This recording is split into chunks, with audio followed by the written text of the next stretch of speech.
В отчетном году правительством Ингушетии проделана большая работа по достижению целевых показателей развития региона. В полном объеме осуществлены выплаты по мерам бюджетного принуждения. Помимо работы с долговыми обязательствами велась работа по наращиванию собственных доходов региона.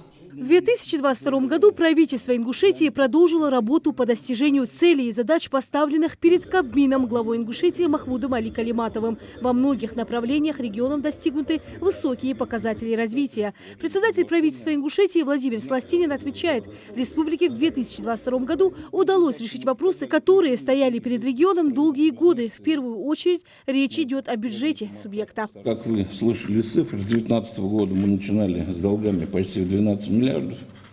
Основной долг по мерам бюджетного принуждения в этом году был выплачен. То есть мы выплатили почти 4 миллиарда, осталось 38 миллионов, которые будут выплачены в мае месяце этого года. Также огромная кредиторская задолженность была в размере почти 5,8 миллиарда.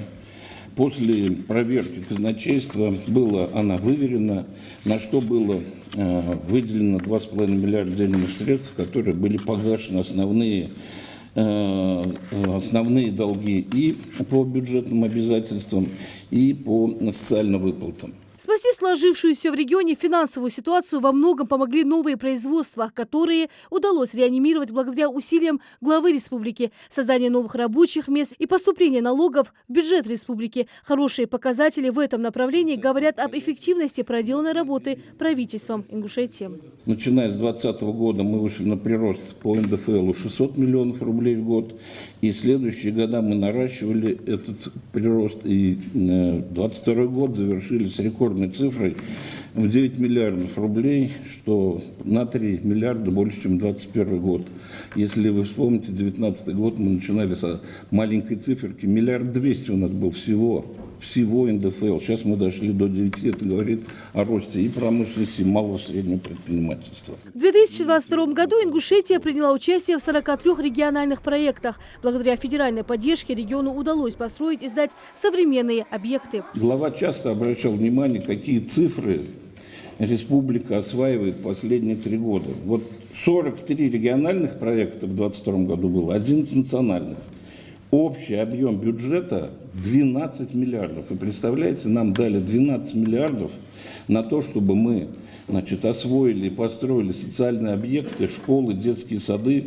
Что отрадно, за прошлый год кассовое исполнение составило 98%. Мы вторые в СКФО по освоению денежных средств. Ингушетия – один из немногих регионов, где усиленными темпами возводят школы, детские сады, дома культуры, спортивные объекты и не только. Сдано 16 школ на 11 тысяч ученических мест, детских 9 садов на 2000 мест. Проведен капитальный ремонт, что у нас давно не было, в 13 школах, это тоже где-то 1 миллиард. Было. В этом году у нас также есть такая же программа, и вы участвуете в этом контроле, когда смотрите, как идет ремонт школ. В приоритете для региона реализация национальных проектов. В рамках проекта формирования комфортной городской среды, нацпроекта «Безопасные качественные дороги» в городах и сельских поселениях Ингушетии появляются качественные дорожные покрытия и благоустроенные места отдыха. Программы были формирования городской комфортной среды. Это 22 красивых места в республике у нас прибавилось.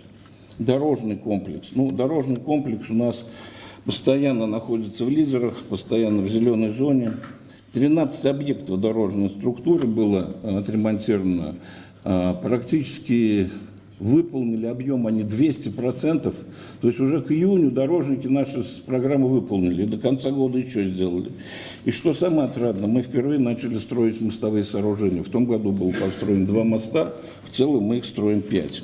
В отчетном периоде проделана большая работа в реальном секторе экономики. Рост промышленного производства составил 10,8%. Это первое место по Северо-Кавказскому федеральному округу. Отмечается увеличение индекса промышленного производства по обрабатывающим отраслям на 12,6%, где наилучшую динамику показали отдельные предприятия Ингушетии. Республика и дальше планирует наращивать темпы. В текущем году запланировано завершение ряда инвестиционных проектов, которые опять же дадут нам копилку пополнять НДФЛ. Это и комбинат строительных материалов, строительство завода алюминиевых сплавов, строительство завода по производству детских санитарно-гигиенических средств, строительство комплекса по производству газобетонных блоков. Ну и самые два наших крупных проекта – это, вторая очередь, комплекса «Южный», который будет вырабатывать по 10 тысяч тонн мяса в год.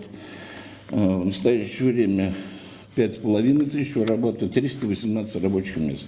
Ну и, конечно, большую надежду мы рассчитываем на запуск агрокомплекса «Сунжа». В прошлом году они уже собрали 3,5 тысячи тонн, работает 120 человек. Этот проект выглядит освоен 1 200 000 000. Ингушетия с каждым годом повышает инвестиционную привлекательность и рост числа субъектов малого и среднего предпринимательства. В республике прошел масштабный экономический форум «Деловая Ингушетия», в котором приняли участие 120 субъектов предпринимательства. Подписано 10 соглашений на общую сумму свыше 4 миллиардов рублей. В национальном рейтинге, вы помните, что в прошлом году в Санкт-Петербурге, когда проходил форум, Владимир Владимирович Путин тоже отметил нашу республику в числе 4 республик, которая поднялась в порядка 20 позиций вверх.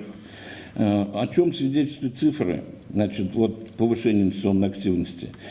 Количество субъектов малого и среднего предпринимательства выросло до 5,5 тысяч. Среднесписочная численность работников этого малого бизнеса выросла на 22% и составила 7,6 тысяч. В своем докладе Владимир Сластинин подробно рассказал о всех направлениях развития республики. Председатель Народного собрания Магомед Тумгоев поблагодарил правительство за проделанную в отчетном периоде работу. Вместе с вами правительство и парламент, в унисон мы вместе работали. Поэтому я хотел бы поблагодарить и правительство, и депутатов за такую слаженную, хорошую, нормальную работу. Республика и дальше продолжит повышать все показатели реализации федеральных и региональных программ и улучшать качество жизни населения. Рина Сычуева, Асхаб Белакиев, Новости 24.